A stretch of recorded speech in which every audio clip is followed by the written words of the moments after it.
നിങ്ങൾക്കും ആഗ്രഹമില്ലേ ഇതുപോലൊരു collar neck ചെയ്യാൻ? നമുക്കൊന്ന് ചെയ്താലോ? അപ്പം നമുക്ക് വീഡിയോയിലോട്ട് കിടക്കാം.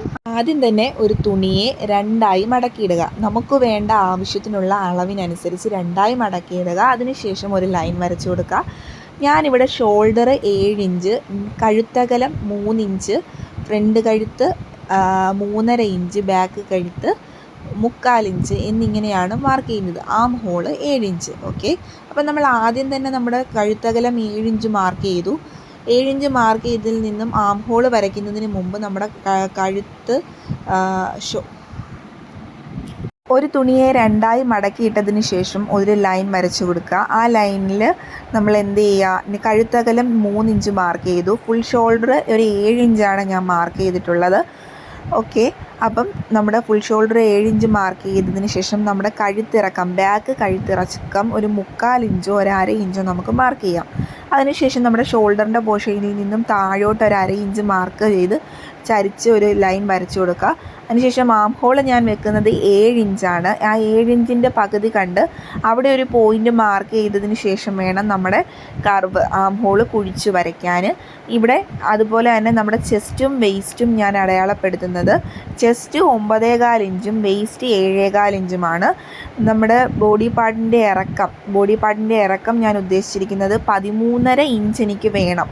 അപ്പോൾ അതിൻ്റെ കൂടെ ഒരു ഇഞ്ചും കൂടി കൂട്ടി ആണ് ഞാൻ മാർക്ക് ചെയ്യുന്നത്. വീഡിയോയിൽ ഞാൻ ആദ്യമേ വെയ്സ്റ്റ് അളവ് മാർക്ക് ചെയ്യാൻ മറന്നു പോയിരുന്നു. നോർമൽ നേരെ അങ്ങ് സ്ട്രെയിറ്റ് അങ്ങ് വരച്ച് വിട്ടതേ ഉള്ളൂ. കട്ട് ചെയ്തുകൊണ്ടിരുന്നപ്പോഴാണ് ഞാൻ ആലോചിക്കുന്നത് ഞാൻ വെയ്സ്റ്റ് മാർക്ക് ചെയ്തില്ല എന്നതാ. നിങ്ങൾക്ക് കാണാൻ പറ്റും ഞാനിവിടെ വെയ്സ്റ്റ് മാർക്ക് ചെയ്തിട്ടില്ല. അപ്പം നമ്മുടെ വരേണ്ടത് ഒരു 7.25 ഇഞ്ചാണ് ഞാൻ മാർക്ക് ചെയ്യുന്നത്. പിന്നെ തയ്യൽ തുമ്പായിട്ട് 2 ഇഞ്ചാണ് ഞാൻ കൂട്ടുന്നത്. അപ്പോൾ ഇത്രയും കാര്യങ്ങൾ മനസ്സിലായല്ലോ. ഷോൾഡർ 7 ഇഞ്ച് മാർക്ക് ചെയ്തു, കഴുത്തകലം 3 ഇഞ്ച് മാർക്ക് ചെയ്തു, അതുപോലെ തന്നെ നമ്മുടെ ഷോൾഡർ ചരിച്ച് വരച്ചു. അതിനുശേഷം ആം ഹോൾ ഞാനൊരു 7 ഇഞ്ച് മാർക്ക് ചെയ്തു, അത് കർവ് ചെയ്തു.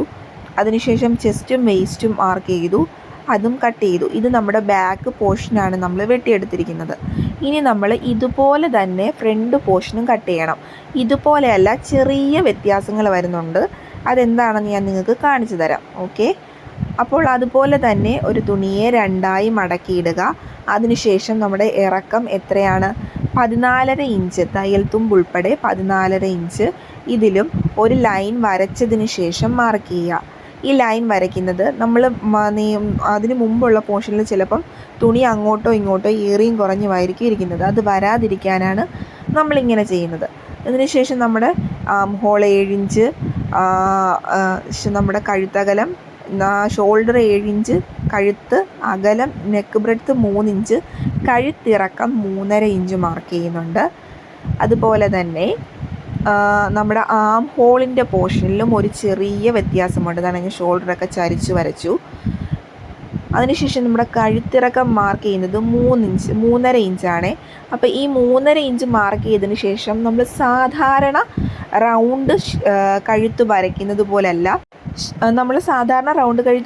പോലല്ല, ചുമ്മാ ചരിച്ച് നമ്മുടെ ഒരു ആലില കഴുത്ത് വരയ്ക്കുന്നെങ്കിൽ ആലില അല്ല എന്നുള്ള പോലെ വരയ്ക്കുക. ഒരുപാട് അങ്ങ് കുഴിച്ച് വരയ്ക്കണമെന്നില്ല.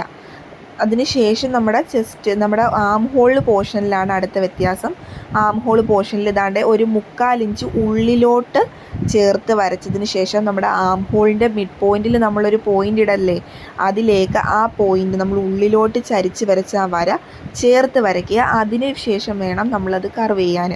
അതിനുശേഷം നമ്മുടെ ബോഡി പാർട്ടിൻ്റെ ലെങ്ത് മാർക്ക് ചെയ്തു. അതിനുശേഷം ചെസ്റ്റ് വെയ്സ്റ്റ് അളവുകൾ മാർക്ക് ചെയ്യണം. ഞാൻ പറഞ്ഞിരുന്നു നമ്മുടെ ചെസ്റ്റ് അളവ് 9.25 ഇഞ്ചും വെയ്സ്റ്റ് അളവ് ഞാനൊരു 7.25 ഇഞ്ചുമാണ് ഇവിടെ മാർക്ക് ചെയ്യുന്നത്. 9.25 ഇഞ്ച് ചെസ്റ്റും മാർക്ക് ചെയ്തു, 2 ഇഞ്ച് തയ്യൽ തുമ്പ് കൂട്ടി. വെയ്സ്റ്റ് അളവ് 7.25 ഇഞ്ച് മാർക്ക് ചെയ്തു, 2 ഇഞ്ച് തയ്യൽ തുമ്പ്. ഞാൻ എപ്പോഴും 2 ഇഞ്ചാണ് വെക്കാറുള്ളത്. 1.5 ഇഞ്ച് 1 ഇഞ്ച് തയ്യൽ തുമ്പ് വരെ വെക്കുന്നവരുണ്ട്. പക്ഷെ ഞാൻ 2 ഇഞ്ച് വെക്കുന്നതിൻ്റെ കാര്യം, നമുക്ക് കൂടിയാൽ നമുക്കിത് കുറയ്ക്കാം, പക്ഷെ കുറഞ്ഞു പോയാൽ അത് കൂട്ടാൻ നമുക്ക് പാടാണ്. അപ്പം മനസ്സിലായല്ലോ. തയ്യൽ തുമ്പ് ഇച്ചിരി തോനെ ഇരിക്കട്ടെ, നമുക്ക് നഷ്ടമൊന്നും ഇല്ലല്ലോ. എപ്പോഴാണെങ്കിലും തയ്യൽ തുമ്പ് ഇച്ചിരി തോനെ വെച്ച് കട്ട് ചെയ്യുന്നത് തന്നെയാണ് നല്ലത്. ഞാനിപ്പോൾ ഒരു പേപ്പർ എടുത്ത് താഴെ വെച്ചത് കണ്ടില്ലേ? എന്തിനാണ് ഇത് വെച്ചതെന്നറിയാവോ? നമ്മുടെ ക്യാൻവാസിൽ കട്ട് ചെയ്യുന്ന ഈസി ആക്കാനാണ്. ഇനി അളന്ന് ക്യാൻവാസിൽ വെട്ടാതെ ഇതിനകത്ത് വെച്ച് വെട്ടുമ്പോൾ ഇതിനകത്ത് കറക്റ്റ് ആ മാർക്കിങ് കൃത്യമായിട്ട് കിട്ടും. ഇനി നമ്മൾ ആ ഷേപ്പിന് കഴുത്തിൻ്റെ ഷേപ്പിന് അത് കട്ട് ചെയ്ത് മാറ്റിയെടുത്താൽ മാത്രം മതി. അതിനുശേഷം നമ്മൾ ഈ പേപ്പർ വെച്ച് ക്യാൻവാസ് കട്ട് ചെയ്തെടുത്താൽ മതി. വളരെ ഈസി ആയിട്ട് നമുക്കത് ചെയ്യാൻ പറ്റും. അതിന് വേണ്ടിയാണ് ഞാൻ അതിൻ്റെ താഴ്വശത്ത് ക്യാൻവാസിന് പകരം പേപ്പർ വെച്ചത്. അതിന് ശേഷം നമുക്കിനി ഇത് വെച്ച് നമുക്ക് ക്യാൻവാസിൽ മാർക്ക് ചെയ്ത് കട്ട് ചെയ്തെടുക്കാം. അപ്പം നമുക്ക് എല്ലാം മനസ്സിലായി കാണുമെന്ന് വിചാരിക്കുന്നു. കഴുത്തകലം 3, കഴുത്തിറക്കം 3.5, ആം ഹോള് 7 ഇഞ്ച്, ഷോൾഡർ ഞാൻ ചരിച്ച് 1/2 ഇഞ്ചിന് മാർക്ക് ചെയ്തിരുന്നു. പിന്നെ ആം ഹോള് ഉള്ളിലേക്ക് ഒരു 3/4 ഇഞ്ച് അകത്തോട്ട് കുഴിച്ച് വരച്ചതിന് ശേഷം ആം ഹോളിൻ്റെ 7ൻ്റെ പകുതി 3.5 മിഡ് പോയിൻ്റ് കണ്ടുപിടിച്ച് എന്നിട്ട് ആ പോയിൻ്റ് 3/4 ഇഞ്ച് ചരിച്ച് വെച്ച് മാർക്ക് ചെയ്ത ആ പോയിൻറ്റിനെയും ബേസ് ചെയ്ത് ആം ഹോള് ചരിച്ച് വരയ്ക്കുക.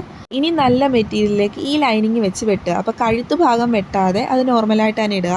കൈ വെട്ടുക, ഇതെല്ലാം നിങ്ങൾക്ക് അറിയാവുന്നതാണ്. നമ്മുടെ പ്ലീറ്റഡ് ഭാഗം മുറിക്കുക. വേസ്റ്റ് അളവിനേക്കാൾ ഇരട്ടിയോ അതിൽ കൂടുതലോ എടുത്ത് വേണം നമുക്ക് ഞുറു പോർഷൻ എടുക്കാൻ. സ്ലിറ്റഡ് ടോപ്പാണ്. ഇനി സ്റ്റിച്ച് ചെയ്യുന്നത് ഇതെല്ലാം ബാലൻസ് നിങ്ങൾക്ക് കട്ട് ചെയ്യാൻ പറ്റും. അത് കാണിച്ച് ഞാൻ വീഡിയോ വലിച്ച് നീട്ടുന്നില്ല. ഇനി അടുത്ത സ്റ്റിച്ചിങ് വീഡിയോ ആണ്, അത് ഞാൻ ഉടനെ തന്നെ അപ്ലോഡ് ചെയ്യുന്നതാണ്. എന്തെങ്കിലും സംശയം ഉണ്ടെങ്കിൽ കമൻറ്റ് ഇട്ടെല്ലാം മതി.